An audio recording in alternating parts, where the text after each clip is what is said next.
जगत में पाता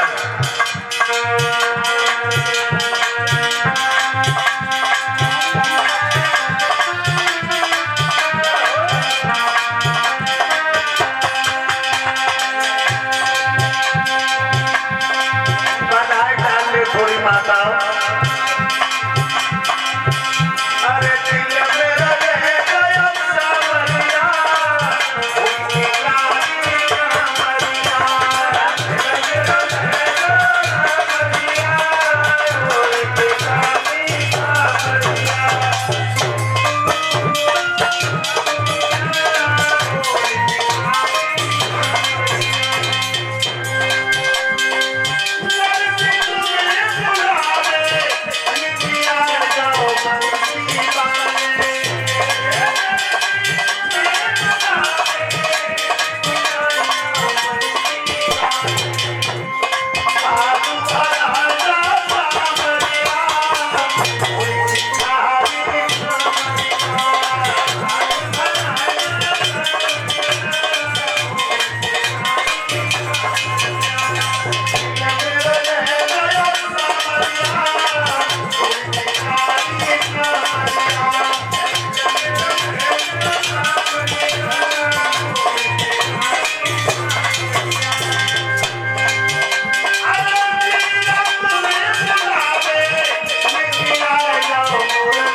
आ जाए यार।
अंदाजा लगाओ भैया, एक कोठा बनवाओ ताकि ऊपर फिर कोठरी बनवाओ, बाकी ऊपर फिर रेल की पटरी बनवाओ ताकि ऊपर फिर रेल चले।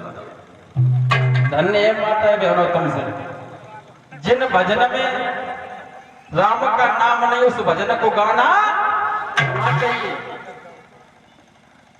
अब जतन की टेक होगी कड़ी कौन सी थी कि जो काऊ किन लगी नौकरी ताए तुरंत लगवाई दूंगी। तो नए नए भैया आते सब एक खड़े हो गए, जवाब दो जहां कौन सी नौकरी लग रही। तो फिर हमने दूसरी बात कही कि नकटोरे में नाचो कूदो जौगर तुम्हें दूंगी कोठे पर। अब बड़े बूढ़े बेचारे खड़े हो गए, सोचने लगे ये का गाय रही। तब माता बहने बोली इन मोछन वाले डुकरन की हम खातिर खूब कराए दूंगी। अब वे सोचने लगे कि अब जा से बढ़िया और को मौज ना आए। और रसगुल्लन की बनी चासनी मोछन में चिपका दूंगी। धन्य है माताएं बहनों, ये भागवत का लेख है। जिस भजन में राम का नाम नहीं उस भजन को गाना कभी नहीं चाहिए। इसलिए तालियां बजा बजा करके बोलो, कहां तक बताया जाए आपके बारे में।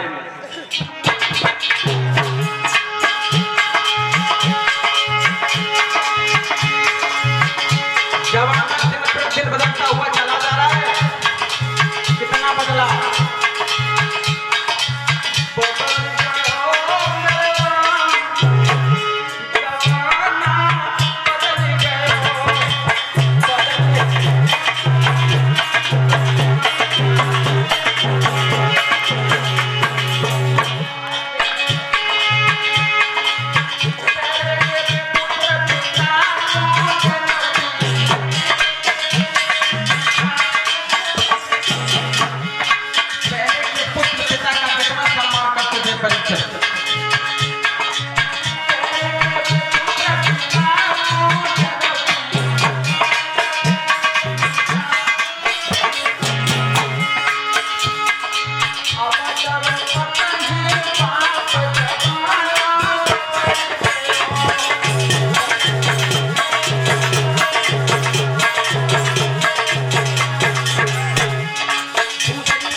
भगवान की दया से कभी समय में कभी हमें सेवा करिए, लेकिन जो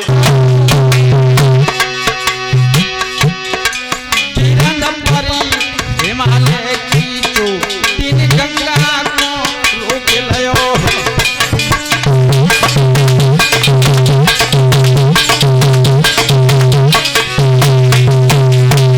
एकदम से गंगा वहां से चली और हिमालय पहाड़ ने रोक लिया।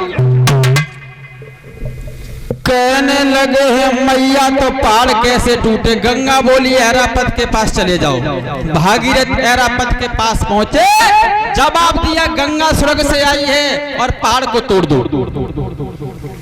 ऐरापत कहने लगा ऐसे नहीं, मैं पहाड़ को तोड़ूंगा। अगर गंगा मेरे साथ शादी करे तो मैं पहाड़ को तोड़ दूंगा। अब आए हैं भागीरथ गंगा के पास, जवाब दो मैया वो तो तुम्हारे साथ विवाह करना चाहता है। अंदाजा लगाओ साथियों, सियार की जब मौत आती है तो गांव की तरफ भागता है। इंसान की जब मौत आती है तो नारी की तरफ दौड़ता है। खुले शब्दों में ऐरापत कह रहा है अगर गंगा मेरे साथ विवाह करे तो मैं पहाड़ को तोड़ सकता हूं। तो गंगा बोली है सुनो, अगर उसकी शर्त हो तो शर्त मेरी भी है। गंगा ने कौन सी शर्त रखी?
गंगा गज सकत बसो बेगी धर के सिरहाने बैया।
में कहने लगी गंगा,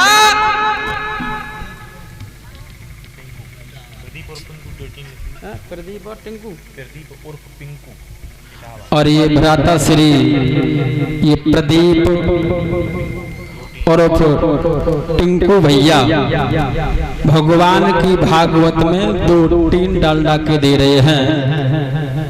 आशा करेंगे इनके हाथ हमेशा धर्म की तरफ बढ़ते हुए चले जाएं और इसी तरीका से भगवान धन दौलत से भंडार भरते रहें। बोलिए सतगुरुदेव भगवान की, संत समाज की। और जहां तक मेरी आवाज पहुंचती हो वहां तक के सभी क्षेत्रवासियों से मेरा कहना है कि हमारे परम पूजनीय गुरुदेव अतिशीघ्र आ चुके हैं, कुछ ही क्षणों में आपके समक्ष आने वाले हैं। तो भारी से भारी जनसंख्या में आकर के कथा पांडाल की शोभा बढ़ाएं और भगवान की रसमयी कथाओं का रसास्वादन करें। गंगा कहने लगी ये कोई बात नहीं है, अगर वो मेरे साथ विवाह करना चाहता तो मैं शादी करने के लिए तैयार हूं। गंगा ऐरावत के पास पहुंची है, जब आप तो महाराज मेरे साथ विवाह करना चाहते हो? कहने लगा हाँ। गंगा बोली मैं समझ नहीं पाए तुम क्या कहना चाहते हो। अब मुस्कुरा करके बोला है वो ऐरावत। क्या बोला मुस्कुरा करके?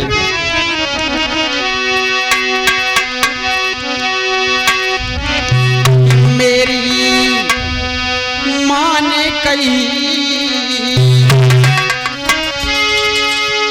बोला है ऐरावती कि मेरी मां ने कही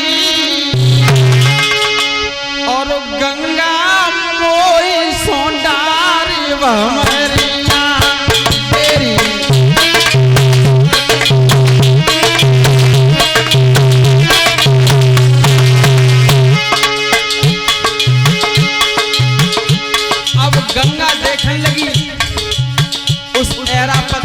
तरफ क्या कह रहा है? मेरी मां कही गंगा कोई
तरीका से ऐरापत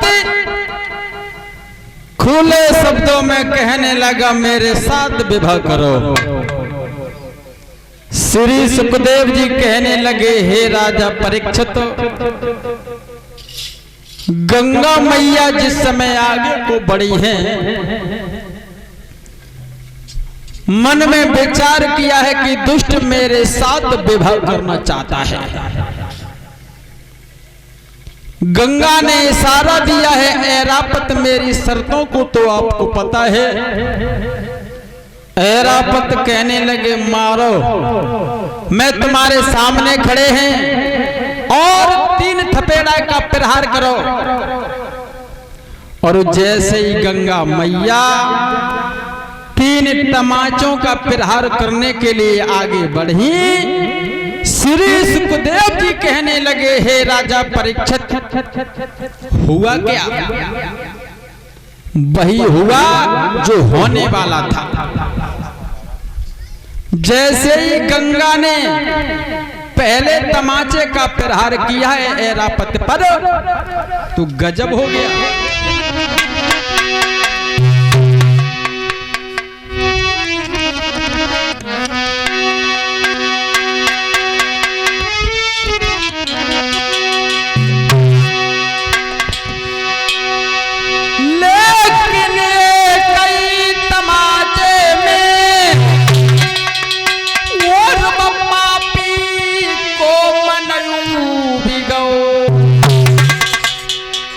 एक ही तमाचा लगाया गंगा का, और पापी को मनयू बिगो।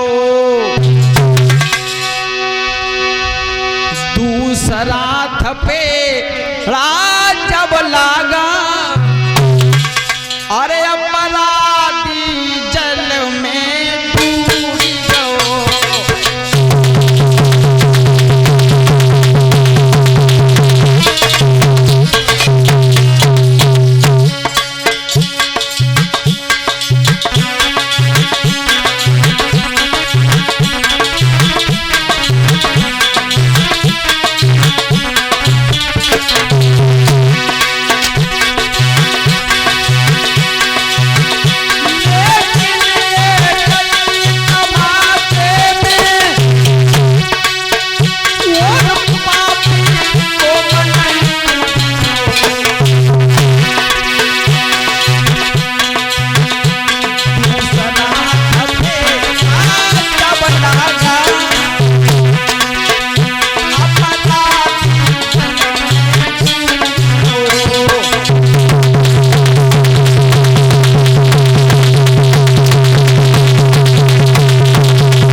चीखने लगा, कहा कि मैया मुझे माफ कर दो, माफ कर दो।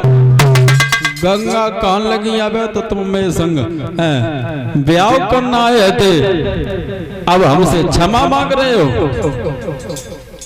याद रखो भक्तों, एक ही तमाचे में नीच जल में डूब गया और जैसे ही गंगा ने दूसरे तमाचे का प्रहार किया, हाय मां कह करके चरणों पर गिर पड़ा। कहा कि मैया मुझे माफ करो, मैं तुम्हारा धर्म का बेटा बन चुका हूं, मुझे माफ करो। गंगा कहाँ लग गया बे? तुम शादी करने के लिए आए थे? श्री सुखदेव जी कहने लगे, हे राजा परीक्षित, मारना उसी का है जो मार के पुचकारने, रोना उसी का हुआ करता है, रोने के बाद आंसुओं को पोंछने वाला कोई हो। गंगा ने उस पुत्र को छाती से लगाया, कहा कि तुम मेरे धर्म के बेटा हो और पहाड़ को तोड़ो। जब पहाड़ को तोड़ा है, गंगा वहां से निकल करके उसी जगह पर पहुंची है जहां पर महाराज सगर के 60,000 पुत्र पड़े थे, और उनका उद्धार करती हुई आज भी भारत भूमि में बह रही है। बोलिए गंगे मैया की, बोलिए परम पूजनीय गुरुदेव भगवान की। इस तरीका से भारत भूमि पर गंगा आई।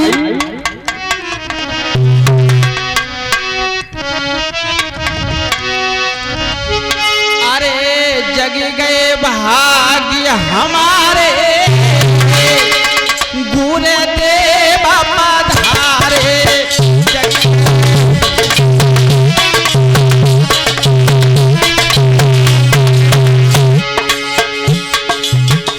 जोर से बोलेंगे, बोलिए परम पूजनीय गुरुदेव भगवान की। जग गए भाग्य हमारे,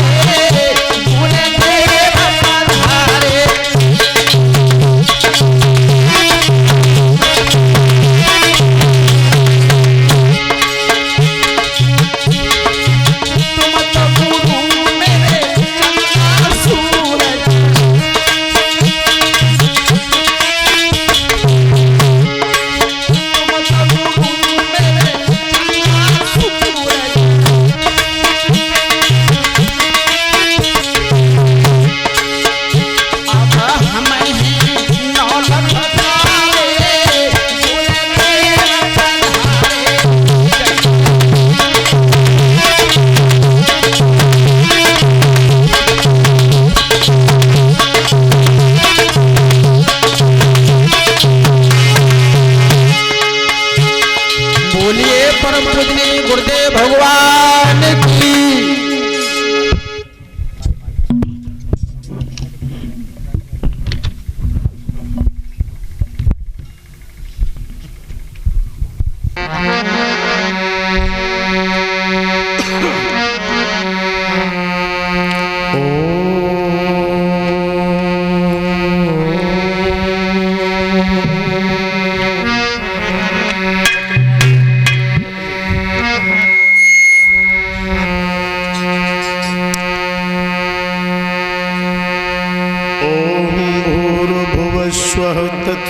तत्सवितुर्वरेण्यं भर्गो देवस्य धीमहि धियो यो नः प्रचोदयात्।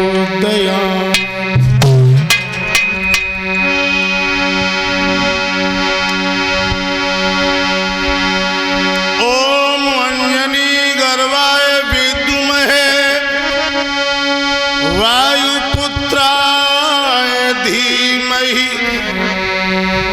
तन्नो हनुमाना प्रचोदयात्। ओम सरस्वते विद्महे ब्रह्मपुत्राय धीमहि तन्नो देवी प्रचोदयात्।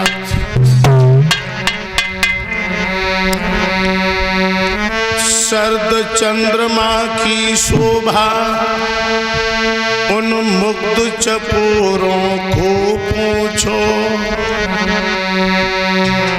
जल बिना मीन मर जाती है, ये प्रश्न मछलियों को पूछो।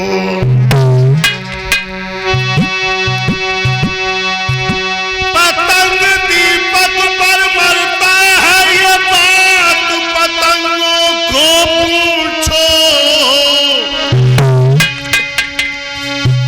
भगवान की भक्ति में सुख क्या है,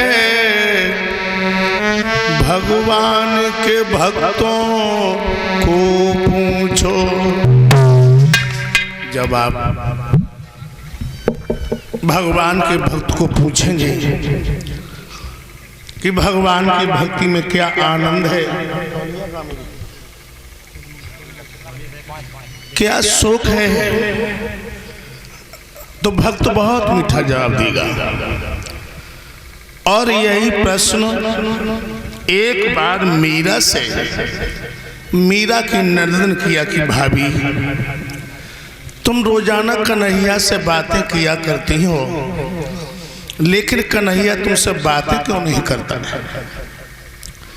मीरा अपने पेट को पकड़ के वहीं पे बैठ गई और कहने लगी, दीदी मेरी ऐसी किस्मत कहाँ है जो वो हमसे बात करे, मेरी ऐसी तकदीर नहीं है जो वो हमसे बात करे। और मीरा संकेत करती हुई अपनी ननद से बोली है, क्या कहने लगी कि हमारे श्याम की बत्तियां की मैं जानूं या वो जाने,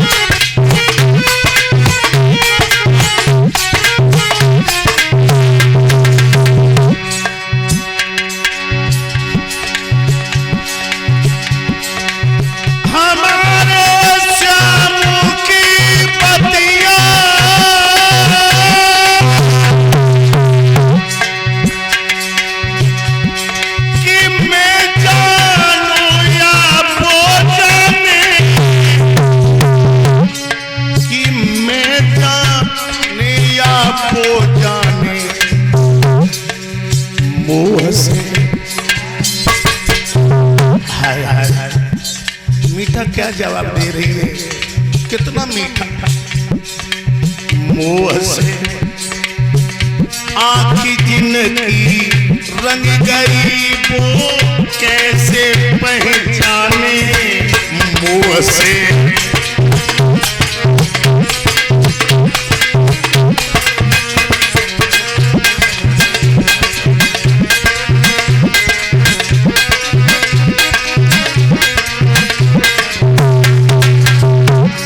कह रही है,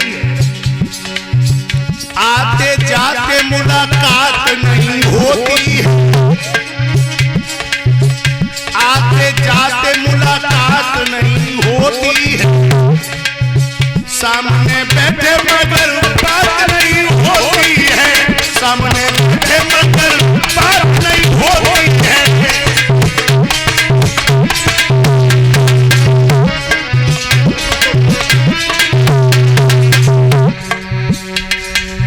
क्यों? सामने बैठे मगर बात नहीं होती है, बात होने को दिखी रोज हुआ करती है, मोहब्बत 2 दिनों की चाह से होती है, परमाना चलता है सम्मा खड़ी रोती है।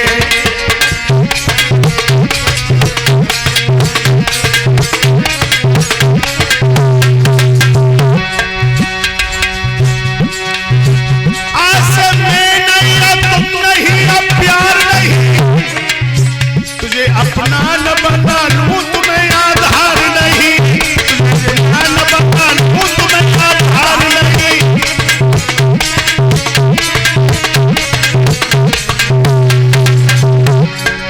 हमारे श्याम की बत्तियां की मैं जानूं या वो जाने,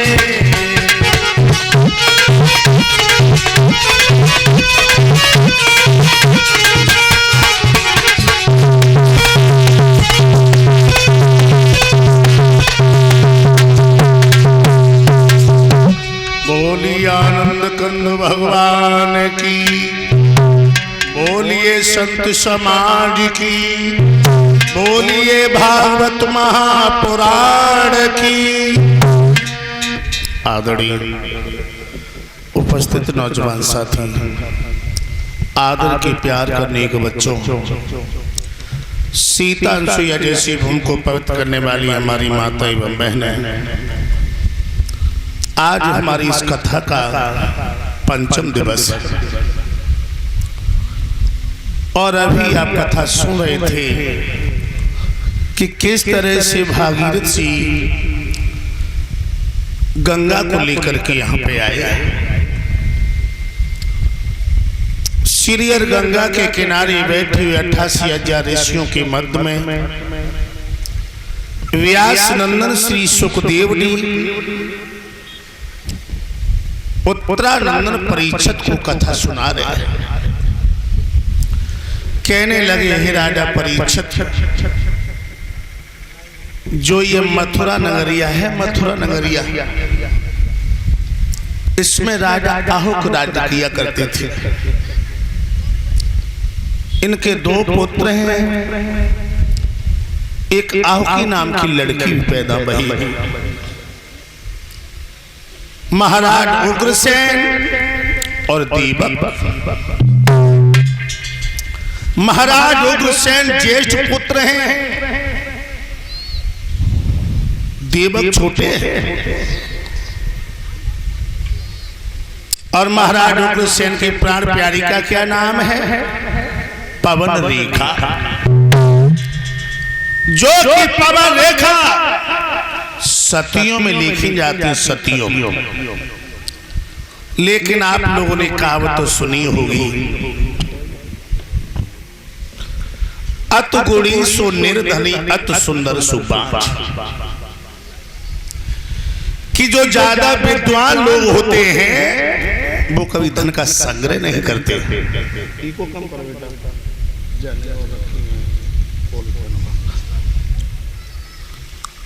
जो विद्वान होते हैं वो धन का संग्रह नहीं करते।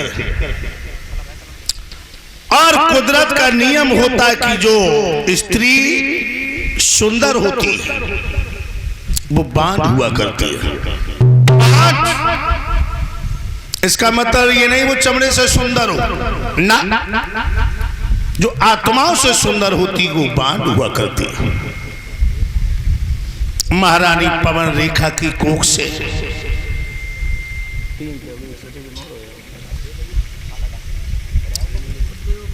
के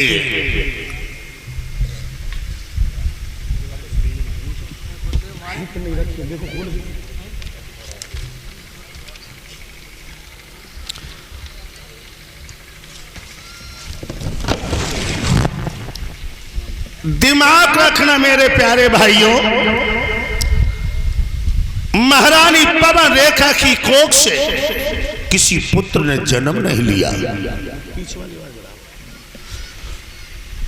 लेकिन महाराज ने ये कभी ताना नहीं मारा कि तूने मेरे वंश को दाग लगा दिया, तेरी कोख से किसी संतान ने जन्म नहीं लिया, ऐसे ताना कभी नहीं मारी। लेकिन प्यारे, ये बात निश्चित दिमाग में रख लेना कि जिस घर में स्त्री की पूजा होती है उस घर में लक्ष्मी निवास करती है। और जिस घर में स्त्रियां हिचकियां दे दे के रोती हैं, और इसी के बीच में जो बंटू यादव इटावा से आए हुए हैं, ये हमारे गुरुदेव को मुद्राओं का हार पहना करके सम्मानित कर रहे हैं। भगवान इन्हें सुख शांति देता रहे। कि तूने मेरे वंश को दाग लगा दिया, तेरी कोख से संतान ने जन्म नहीं लिया, कभी ताना नहीं मारे। लेकिन भाइयों, एक विद्वान लिख रहा है कि जिस घर में स्त्री की पूजा होती है उस घर में लक्ष्मी निवास करती है, और जिस घर में स्त्रियां हिचकियां दे दे करके रोती हैं उस घर से लक्ष्मी किनारा कर जाती है। एक दिन महारानी पवन रेखा आंगन में बैठी हुई फपक फपक करके रो रही है और सोचने लगी है, प्रभु हमने कौन से ऐसे पाप किए हैं जो मैंने अपने जीवन में पुत्र का मुख नहीं देखा।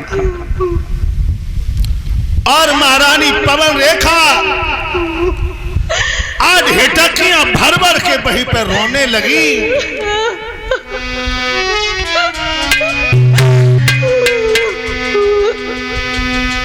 बताया था मैंने, भगवान न करे शादी होने के बाद किसी बहन बेटी की गोदी खाली रहे कि इतने दिन नाय संतानो भाई,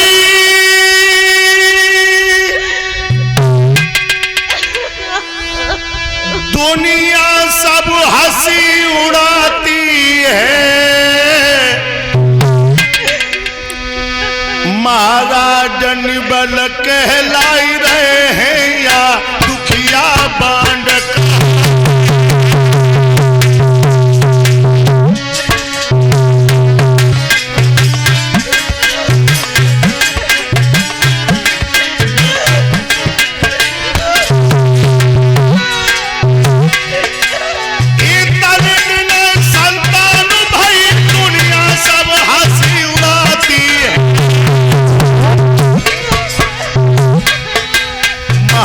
जनबल कहलाई रहे हैं या दुखिया बांध कहाती है।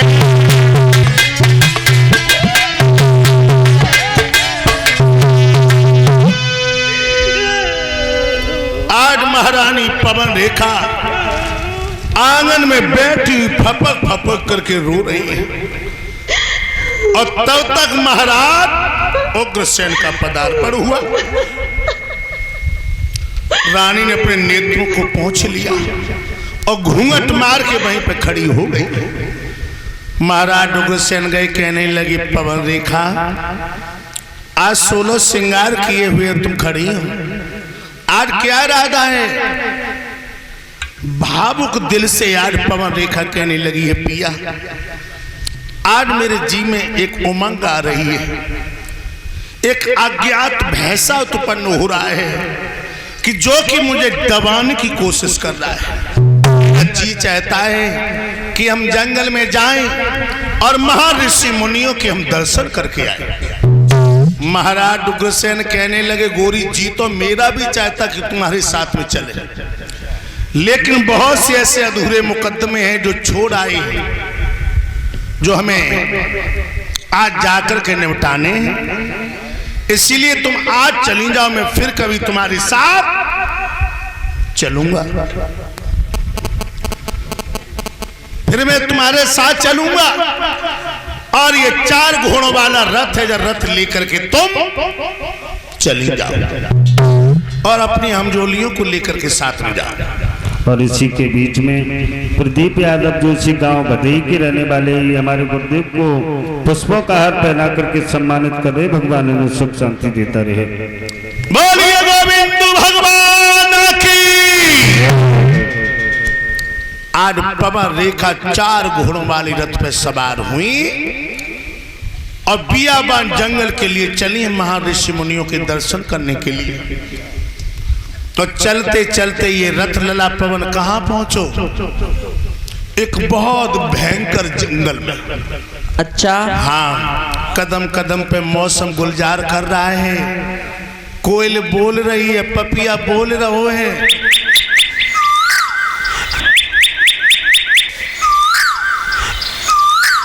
पुरवाई चल रही है, रानी की साड़ी उड़ रही है, मानो साथ की लड़कियां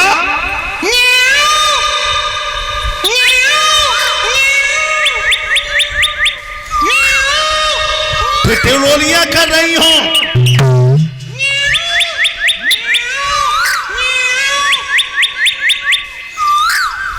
आज मैं मस्त मौसम को देख करके पवन रेखा इतनी मुग्ध हो गई कि रथ से नीचे कूद पड़ी। लड़कियां हो गई हैं पश्चिम तरफ, पवन रेखा हो गई पूर्व की तरफ। पवन रेखा कूदती हुई कुचलती हुई जा रही है और जैसे वन में अंदर पहुंची लला पवन बड़े बड़े हिंसक जीव काका रहे महाराज, शेर भालू लकड़ा बग्गा कैसे होते हैं बेटा बहुत ही जहरीले जंतु हुआ करते हैं। अच्छा, पवन रेखा हाथ की मुट्ठी बंद करके रोने लगी, कहने लगी दीदी मुझे बचाओ, ये भेड़िया मुझे खा लिए जा रहा है, दीदी मुझे बचाओ, ये अजगर मुझे खा लिए जा रहा है। लेकिन लड़कियों की तरफ फैसला हो चुका था कि पवन रेखा की आवाज उन लड़कियों तक नहीं पहुंच पाई और तब तक दुर्मिलिक नाम का राक्षस पवन रेखा के सामने आ गया। पिया उग्रसेन का रूप धारण करके पवन रेखा हाथ की मुट्ठी बंद करके रो रही है और जे नीचे आगे बढ़ो और कहने लगा हाय, एक पवन शेर की औरत होकर भेड़ियों से डर गई। मैया ने नहीं जानी जो छलिया है जे मेरी इज्जत को लूटना चाहते। मैया सोचने लगी कि हम घर से चली आई, इनको मन ना लगो है, समय पीछे पीछे चली आई। और पहले के राक्षस भेष बदल लिया करते थे और पहले के राक्षसों की पहचान भी होती थी। काका होती बड़े बड़े बाल, बड़े बड़े नाखून, बड़े बड़े दांत। क्या अब राक्षस नहीं है? अब कहाँ है? वो इतनी बड़ी भीड़ में को ना दिखाई रही। लला पहले तो राक्षस अब ज्यादा है। कैसे बताओ? अच्छा एक बार बताओ, का त्रेता युग में एक ही तो रावण था, राम लखन भैया, जिन एक सीता चुराई और आज गले में रावण घूमे रहे और सीता चुर रही है।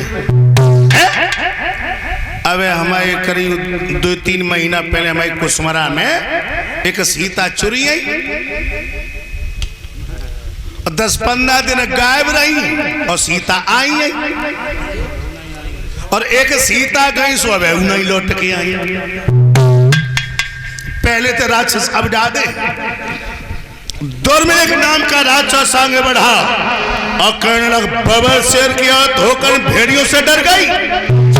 और पापी कहा बोलो हम मैया से क्या गुरुदेव?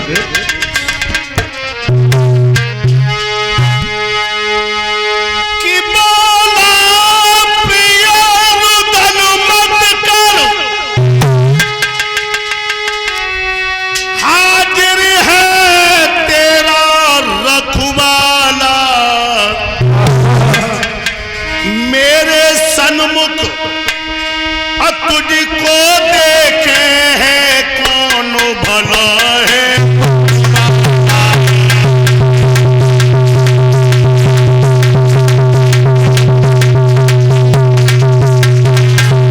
मेरे सामने हारमोनी की बात थोड़ी थोड़ी बढ़ाओ।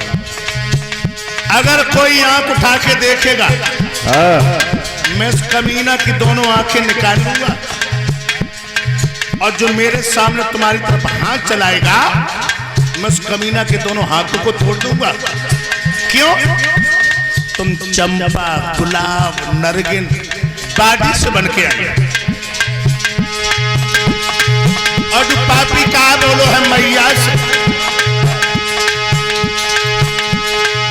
आयुष पार का सुख लूटे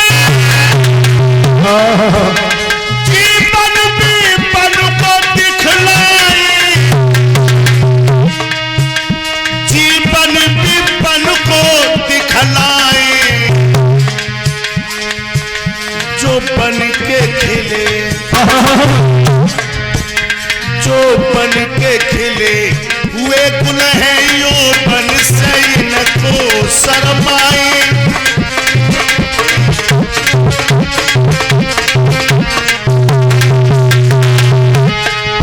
गोरी अगर तुम्हारी बराबरी करने के लिए गुलाब है, गुलाब एक काम करना, गुलाब तो हो तू जवान, बाप के सामने हिलाई दी जो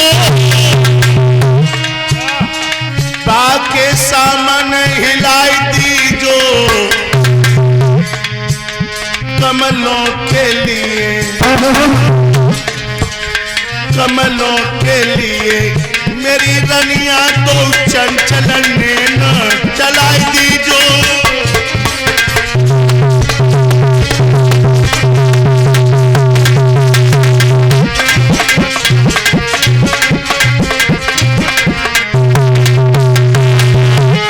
जल्दी से तैयार हो जा। अच्छा जल्दी हो जा तैयार प्रिय,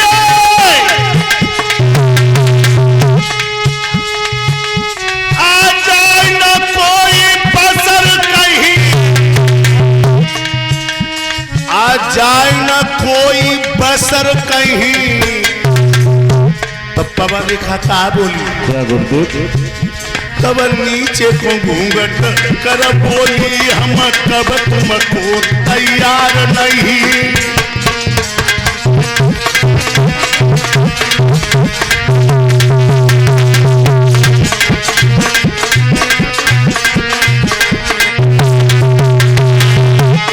क्या किया पापी ने?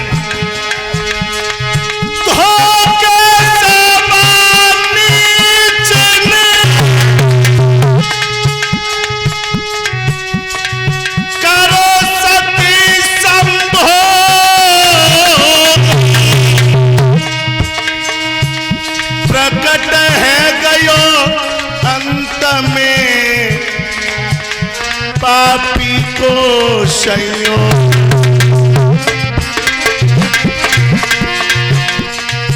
तब मिल गो बीच बजरिया में धन की गई गठरिया।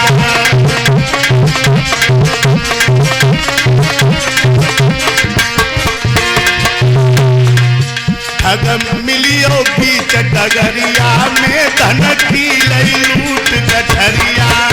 अगम मिलियो बीच डगरिया में धन की लूट गठरिया।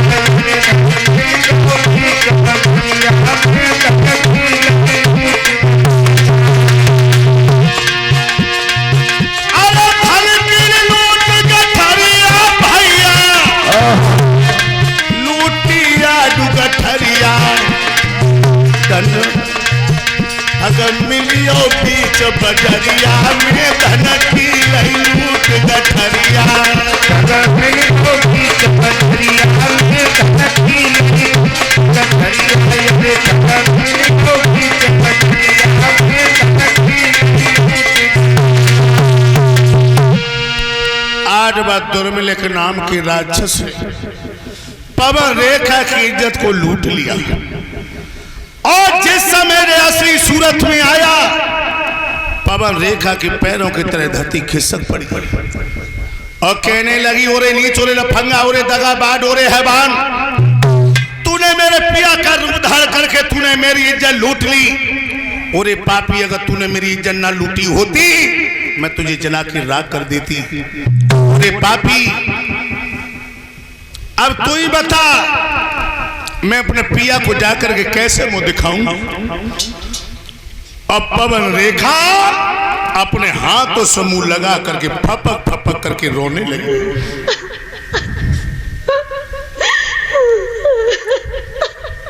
कहने लगी ओरे पापी, मैं पिया को कैसे मुंह दिखाऊंगा।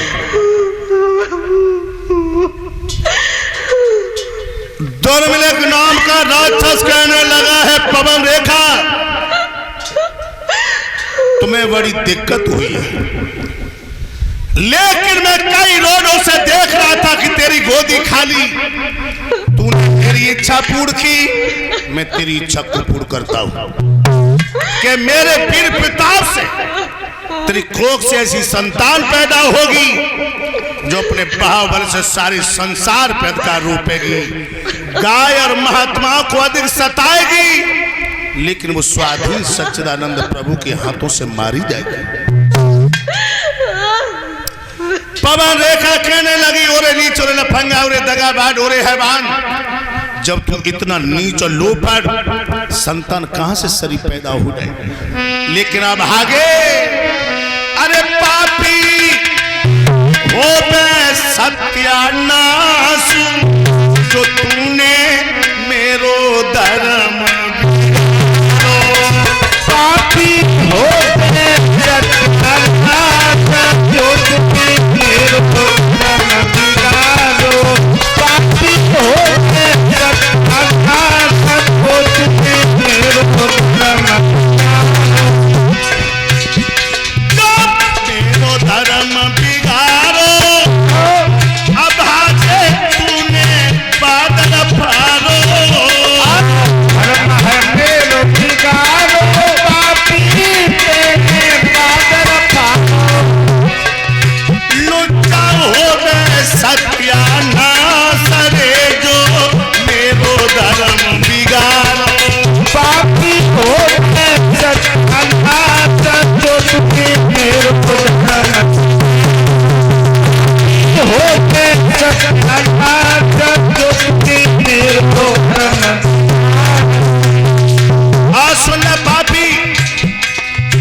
पवन रेखा कहने लगी, ओरे पापी, अब तू मेरी आंखों से ओझल हो डा। दुर्मिल का नाम का राक्षस हंसता हुआ वहां से चला गया।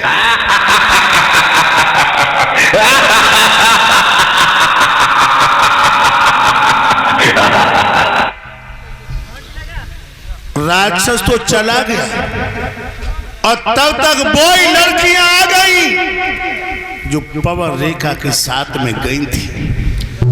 पवन रेखा बिरिया की तरह से कांप रही थी। लड़कियां एकदम से आई और कहने लगी, दीदी ये तुम्हारी होठों की लाली कपोलों पे कैसे आ गई? ये लट तुम्हारी बाली में कैसे उलट गई? ये साड़ी धूल में कैसे सन गई? लड़कियों ने हजारों क्वेश्चन कर दिए, लेकिन जो मैया के साथ में हकीकत गुजरी थी बतो छिपाई लाई और कहने लगी, दीदी। और इसी के बीच में श्रीमान सुभाष चंद्र यादव जो बधई के हैं, ये एक 3 डंडा भगवान की कथा में समर्पित कर रहे। भगवान इन्हें सुख शांति देता रहे और धर्म पे चल करके ही अपने नाम को रोशन करें।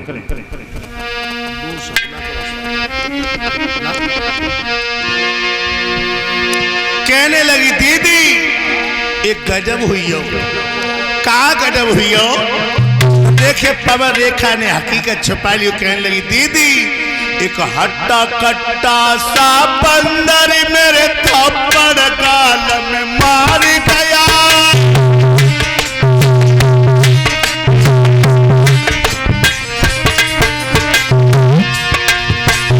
दीदी एक हट्टा कट्टा सा बंदर मेरे थप्पड़ गाल में मार गया। सारा सिंगार बिगाड़ गया, पहना चादर को हर गई।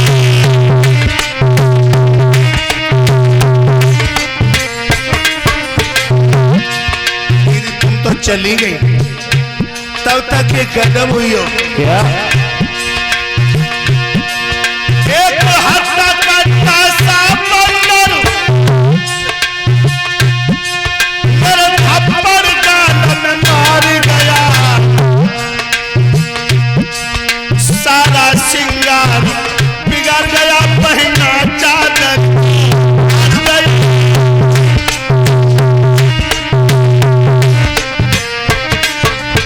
कहने लगी, दीदी जल्दी से घर चल दे मेरी, अब तो बहना पिया से बोल दूंगी।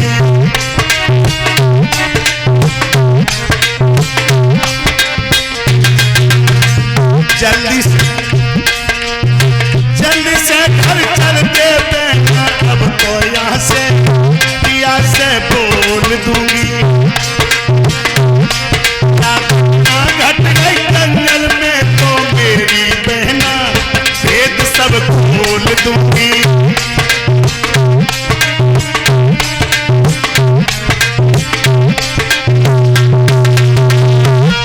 कहने लगी, दीदी जल्दी से घर चलो, मेरे पेट है सो बड़बड़ाए रहे हो।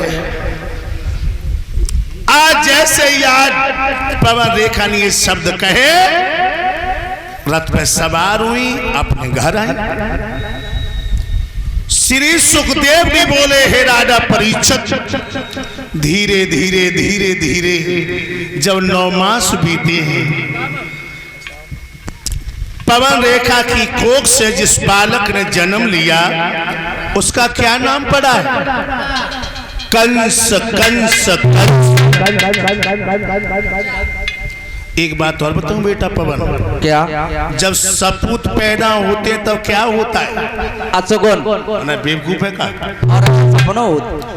जब सपूत पैदा होते तब होते हैं सगुन।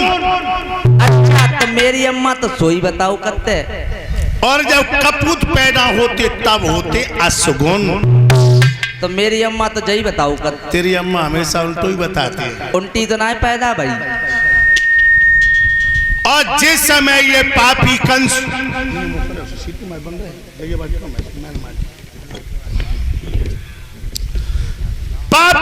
अपने मां के पेट से जैसे जमीन पर गिरा, जो छोटे छोटे लला जो चारपाई पे लेटे थे एकदम से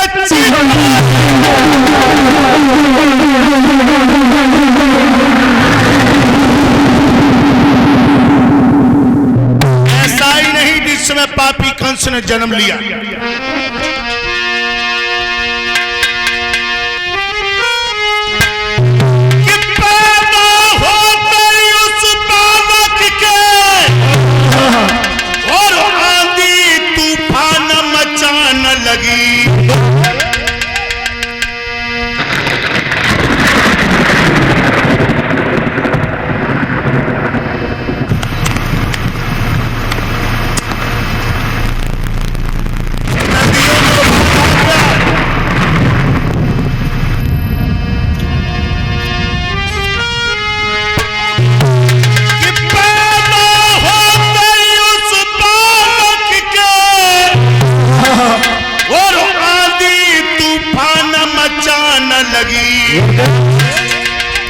और बिजली चमकी आकाश हिलाई एक मात्र लेसी।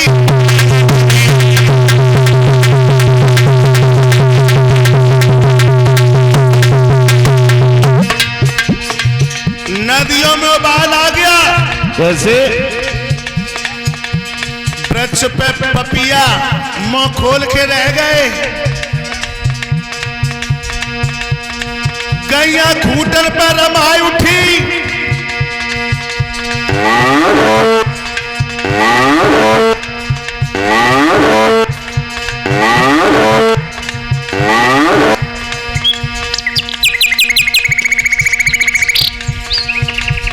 वृक्षों पे पपिया पक्षी चहकने लगे।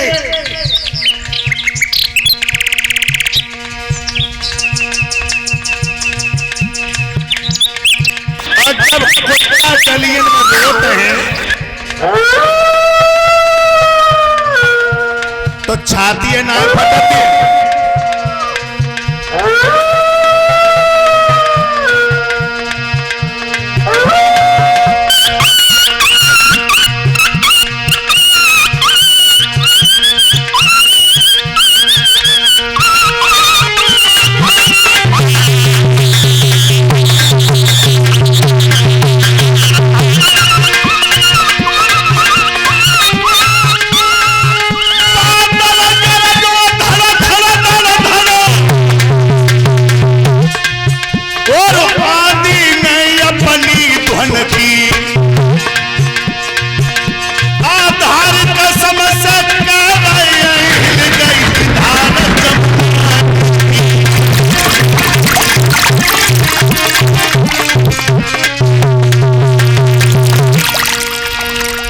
नदियों में उबाल आ गया।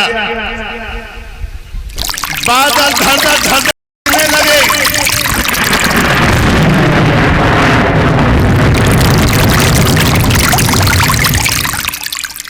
जिस समय इस पापी कंस ने जन्म लिया है तब जब ये पापी कंस 5 वर्ष का हुआ तब अपनी रास्ता पे चल पड़ा। गांव के लड़कों के साथ में खेलने के लिए जाता है। कहने लगता भैया। हाँ भैया। आज तेरे घर तेरी मैया ने का बना हुए? अरे भैया आज मेरे घर में मेरी मैया ने खीर बनाई है। हर सारे जन्म को नंगटा हम तेरी औकात जाने का जाने। और तेरे घर तेरी मैया ने खीर बनाई है। अरे भैया तो को मालूम बनाया आज मेरी कुतिया पे आएगी मैंने भाई की खीर बनवाई दी। हम ऐसे नहीं माने। कैसे माने वो? तू अपनी जीव मेरी जीव सुन लगा। अच्छा चोरा क्या भैया खीर अति बा पेट में पहुंच गई जीव तक का मतलब है। अगर तूने खीर खाई हो तो जीव में थोड़ी बहुत नमी तो है ही। तो जीव चटबे का आदत है। आदत ना हम झूठा के गन्नो जाइए तो चाटे गो माने गो ना। बिल्कुल। तो इतना आ जाले भोले भाले ने जीव निकाली। अब पापी कंस ने वहीं से काट ली। कोई अंधा आए रो कान लगो भैया ने रास्ता बताए दो रास्ता बताए दो। तो कंस उंगलिया पकड़ा रास्ता तो ना बता जी कांटे रहती धर के पीन देवे। जब ये पापी कंस 18 साल का हुआ है तब अरे भैया 18 गुंडा के साथ में मैं लाठियों की और जतो बात दिमाग में रख लियो राम लखन भैया कि बड़े बाप को बेटा अगर इटावा को बाजार करने के लिए जाए तो बाकी पीछे चाची चिमचा जरूर लगे हुए हैं। कौन सी? बोतलन वाली। और भूत भैया राजा को लड़का 18 गुंडा के साथ में और कंसों को पहलो धावा किन के ऊपर टूटू है किसानों तुम्हारे ऊपर।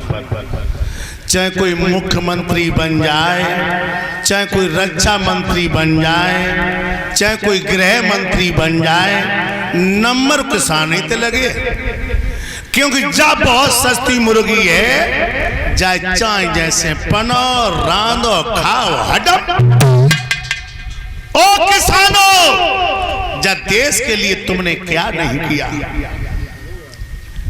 जा आजादी कैसे मिली है?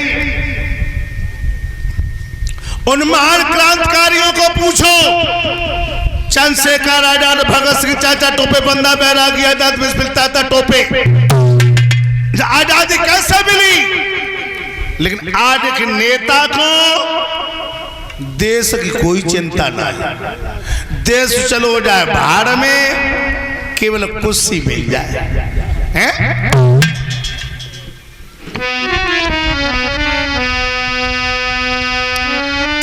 अरे चाहे कितनी नेकी करो, मजा नहीं दगा बाज तेरी यारी में। चाहे मजा बाज मजा बाज यारी में।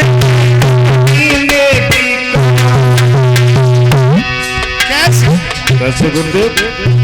सर्वस्व तुमने दे दियो है धर्म तक के। जब तुमने अपना मूल वोट दे दिया तब तुम्हारे पास क्या है बताओ? तुम चले गए खेत छोड़िए कुत्तन की रखवारी में। कितनी नेकी करो मजा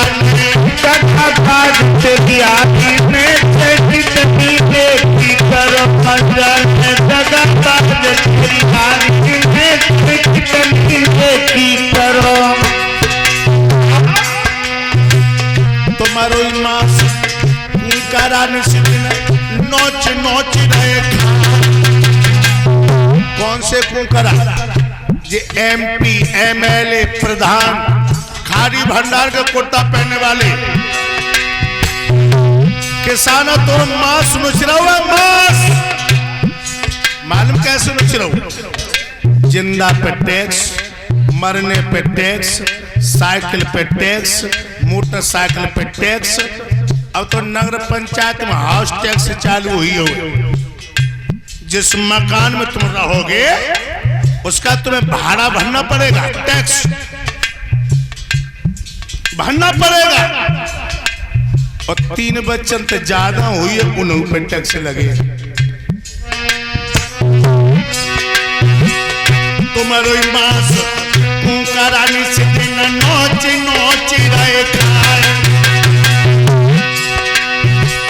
अपनों तो बैठ में घूमे हाथी रहे, दबाई टूटी रहे, टांग उठाए फुलवारी में। चाहे कितनी नेकी करो मजान तेरी यारी में। कितनी नेकी करो मजान तेरी यारी में। कितनी नेकी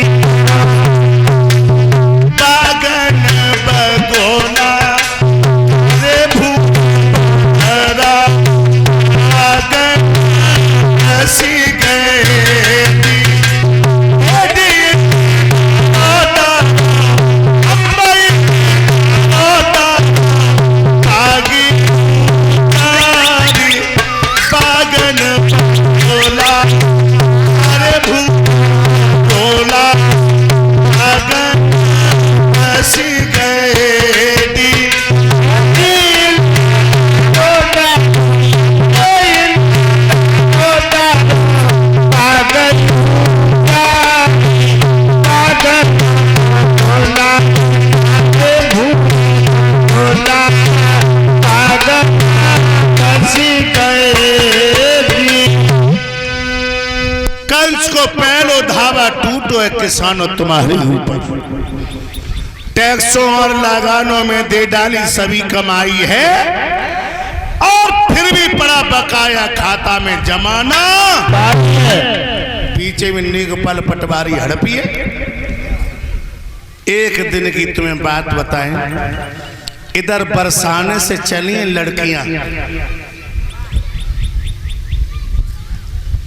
लड़कियां चली मथनियां रखे दही बेचने के लिए, और कंस बीच रास्ता में खड़ा है। कंस आगे बढ़ा और कहने लगा, हो तुम पांचों लड़कियां कहां से आई हो, कहां के लिए जा रही हो? आगे भाई लड़की कहने लगी, युवराज मैं बरसाने से आई हूँ, मैं दही बेचने के लिए जा रही हूँ। अच्छा एक बार बताओ, तुम पांचों लड़कियों में से किन किन की शादी हो गई और कौन कौन सी कुंवारी हो? आगे भाई लड़की कहने लगी, युवराज हम जो दो आगे खड़ी हैं इनकी शादी हुई है, और जो तीन पीछे खड़ी हैं इनकी शादी ना हुई है। जा साल बात चलते। एक बार बताओ, तुम दोनों लड़कियां कहां पे आई हो? आगे भाई लड़की कहने लगी, महाराज गोकुल में।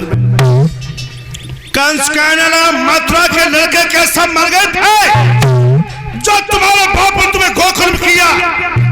18 गुन्नों को सहारा दिया, इन लड़कियों को ब्रश से बांध दो, और तब तक चमड़े का हंटर बसाओ जब तक के फट फट के कपड़े जमीन पे न गिरने लगे।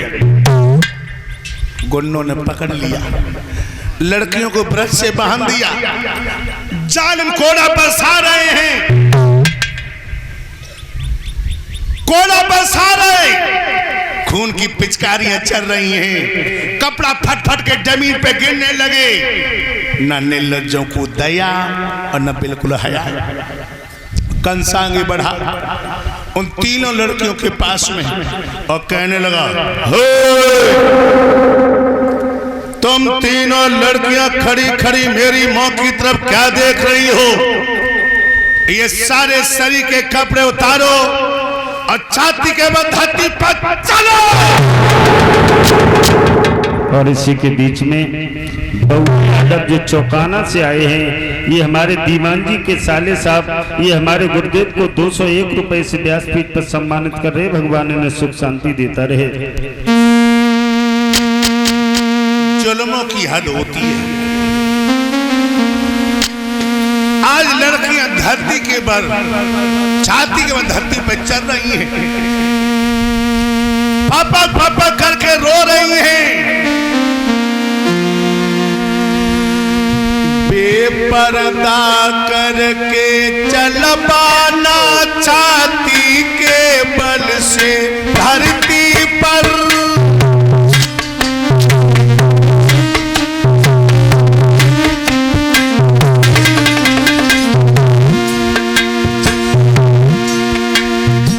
बाहरी कंस लड़कियां छाती के बल धरती पर चल रही हैं।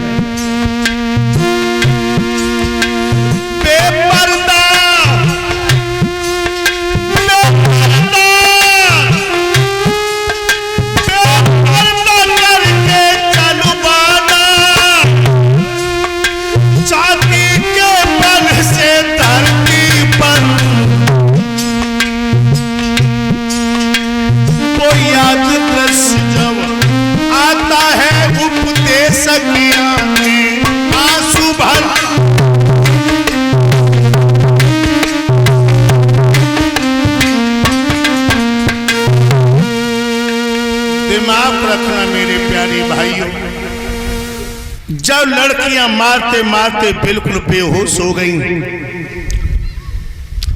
कंस ने हाथ उठा दिया, गुन्ना न था वो मारना बंद कर दिया।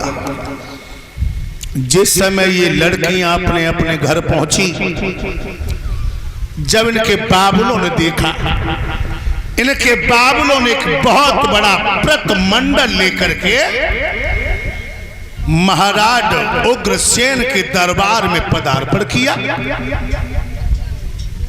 और हाथ जोड़ के खड़े हुए कहने लगे, महाराज देखिए तुम्हारे बेटा कंस ने भरे चौराहे पे मेरी बेटियों के साथ में क्या अभद्र व्यवहार किया। जब राजा प्रजा पे अत्याचार ढाएगा, ये प्रजा कहां के लिए ढाएगी? जब शेरपन कोई उजाड़ देगा तो अपने को कहां छिपाएगा? आर्थिक अन्याय में वो गरीबों की हड्डियों की चरमराहट एक दिन वो रंग दिखाएगी कि मथुरा का तख्त है वो पलट जाएगा और ये कायाकल्प हो जाएगा। महाराज उग्रसेन कहने लगे, मेरे बेटा कंस ने तुम्हारी बेटियों के साथ में अभद्र व्यवहार किया। कहने लगे, हाँ महाराज देखिए निवस्त करके क्या दशा बनाई है। महाराज उग्रसेन कहने लगे, मेरे बेटा कंस को मेरे दरबार में बुलाया जाए। कंस आया, कहने लगा, कहिए बूढ़े बाप आज बेटा को किस लिए याद किया? महाराज उग्रसेन कहने लगे, बेटा ये जो लड़कियां खड़ी हैं भरे चौराहे पे तुमने निवस्त्र करके इन्हें मार लगाई, क्या तुम्हें लगाई है? कंस कहने लगा, हाँ बूढ़े बाप मैं नहीं लगाई। कहने लगे, बेटा जब तुम अभी राजा नहीं हो, प्रजा पे इस तरीका से अत्याचार मचा रहे हो, और जब तुम राजा हो जाओगे तब। कंस कहने लगा है, बूढ़े बाप अरे तुम नहीं जानते कि सत्ता कैसे चलाई जाती। तुम तो बूढ़े हुए सो हुए हो, तुम्हारी अकल की घोड़ी भी बिल्कुल बूढ़ी हो चुकी है। और इसी के बीच में गंभीर सिंह उर्फ गब्बर जो काशीपुरा से आए हैं, ये हमारी कथा में एक टीम प्रदान कर रहे हैं। साथ ही साथ में सुभाष चंद्र जो बधई के हैं, इसी गांव के रहने वाले, ये एक टीम भगवान की कथा में समर्पित कर रहे हैं। भगवान इन लोगों को सुख शांति देता रहे। कंस कहने लगा, बूढ़े बाप तुम नहीं जानते कि सत्ता कैसे चलाई जाती है। अरे जो कोई किसी की ना माने तो हार मान जाते से।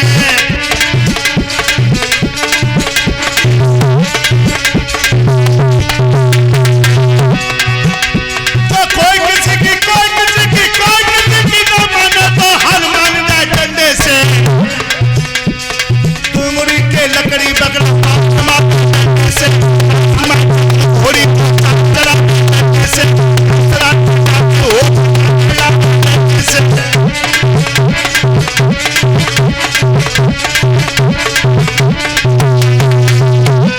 तुम नहीं जानते बूढ़े बाप कि सत्ता कैसे चलाई जाती है। और कंस ने अपने बाप का गरीबान पकड़ा, हाथों में हथकड़ियां, पांव में फेड़िया उठा के जेल में डाल दिया। अब मथुरा को राजा कंस बन बैठो। समझ लो ऊसो तो करी ना करो तो नीम पर पौड़ियो। और कंस ने आदेश कर दिया, मेरे शासन में कोई कहीं पर हवन कीर्तन नहीं करेगा। तुम देख रहे हो मथुरा के लोगों, मेरे बूढ़े बाप राज के लायक नहीं रहे, मैंने गद्दी से नीचे उतार दिया। आज से मथुरा का राजा कंस है। कंस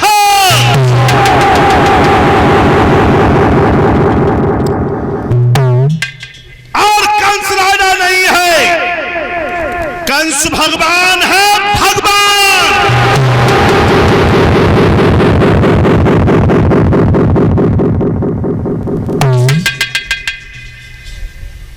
कोई कहीं पर हवन कीर्तन नहीं करेगा। जितना घी तुम यज्ञ में जलाते हो इतना घी खाओ, अपनी हड्डी को मजबूत बनाओ। और तुम जानते हो मथुरा में कंस का जो अवतार हुआ ये किस लिए हुआ? मरने के लिए नहीं, तो मैं अपने शासन में किसी को दुखी नहीं देखना चाहता हूँ। अच्छा, अगर इतने बड़े दरबार में कोई दुखी हो, वो निसंकोच होकर के कंस भगवान से फरियाद कर सकता है। महाराज हम बहुत दुखी हैं। कहे तुम काहे को दुखी हो? अब मुंह पे चिमटा ना है वजह तो है। चला दो। हाँ हाथों में हथकड़ियां, पाँव में भेड़ियां उठा के काल कोठी में ढोको। चिंता ना करो महाराज, संजय झोंके हैं। और कोई दुखी हो तो बताओ। महाराज हम बहुत दुखी हैं। क्यों? मेरो सहपई के निवास में लला खोए गो, आज दिन तक ना आए मिलो। एक जमानो कहिए। इसके हाथों में हथकड़ियां, पाँव में भेड़ियां उठा के काल कोठी में ढोको। ये तो वहीं डारे देते। हम किसी को दुखी तो देखना ही नहीं चाहता। काऊ को बिल्कुल नहीं। कोई दुखी तो नहीं है। बजीपा बटरो, बजीपा बटरो ले लो, फिर ना जा कहियो सिम चालू ना है भाई। अब कोई डर के मारे जय नहीं करो कि मैं दुखी है। मैं सर्वेश भैया और बहुत दुखी है। आप डर के मारे नहीं कह रहे, क्यों? दुख लेके डा उठा काल कोठी में ढोक दे तुम। महाराज उग्रसेन कहने लगे, बेटा तू मेरा बेटा है ही नहीं। अगर तू मेरा बेटा होता तो अपने बाप के साथ भी सलूक नहीं करता, सलूक नहीं करता। और ये बात बिल्कुल सत्य है लोग। मातृहीनम चरित्रहीनम पितृद्रोष मूर्खता वंशहीनम कायरता खुदहीनम दर्दता। मातृहीनम, मैया के दोष से लड़का चरित्रहीन बनता है, और पिता के दोष से लड़का पागल होता है। मातृहीनम चरित्रहीनम पितृदोष मूर्खता, और जिसका वंश कायर होता है वहां का बच्चा भी कायर और बुज़दिल ही होगा। दिमाग रखना मेरे प्यारे भाइयों। अब कंस ने कैसे कैसे अत्याचार बचाए। गैयों के शीशों को काट लेता है, अब भोले बाबा के मंदिर में जाके चढ़ाते के वेदों के सपे अग्नि में थे, और सातों की खोज हो रही थी।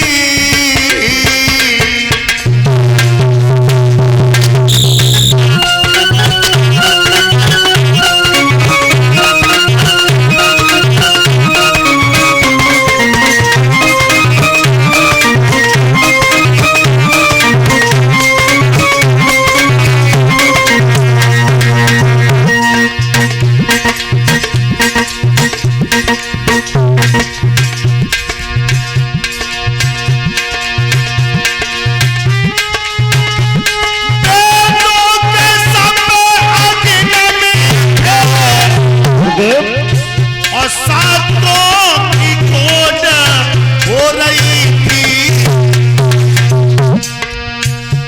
पृथ्वी पे रागिन आए बन के, अब ब्रह्मा के पास रो रही थी।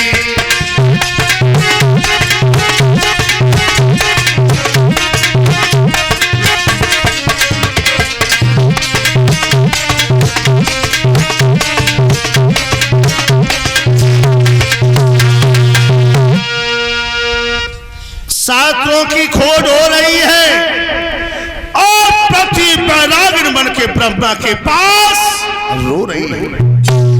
ब्रह्मा जी कहने लगे, हे वसुंधरे, ये आंसू मेरे सामने मत बहाओ, ये आंसू नहीं भगवान विष्णु के सामने बहाओ, जिन्होंने समय समय पे तुम्हारे आंसू पहुंचे हैं।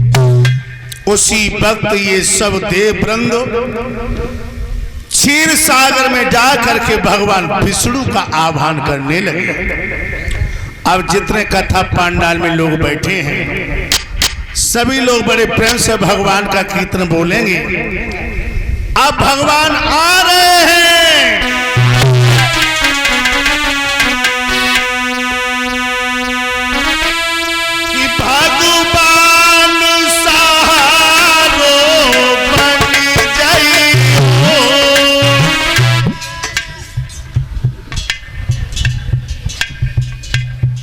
अब ना यहीं ऐसी बैठी रहो।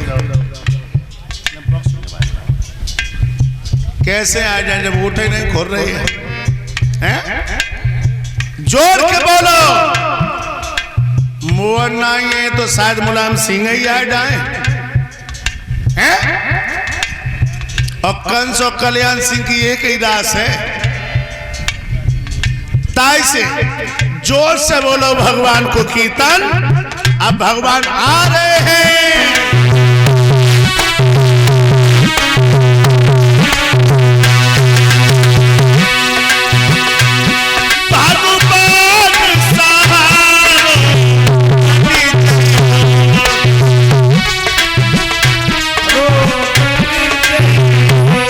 भगवान ने हाथ दे तो ताली बजाओ हैं? गोपाल